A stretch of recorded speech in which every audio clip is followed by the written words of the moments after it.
What role does romance play in dystopian fiction?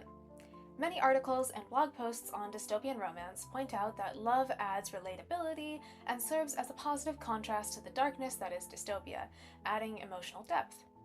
This is true, but I think in the best cases it also does more than that, because dystopias often focus on the relationship between the government and the individual's life and values, depicting a government that interferes far more than it should, even in your most intimate decisions. Thus, the way that romance works out in dystopias tells us a lot about the regime depicted and its effects on people.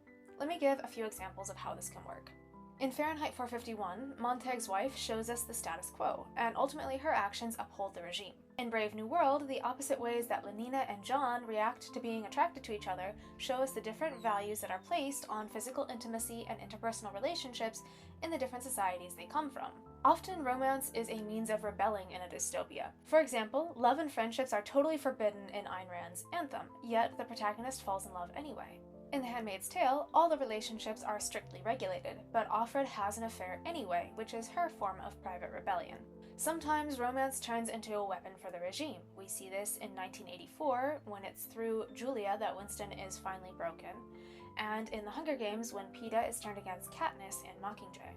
In short, although love definitely does add another layer of emotional depth to dystopian fiction, in the best cases, I think it does even more than that, enabling the author to show us more about the regime, the characters, and how the two interact.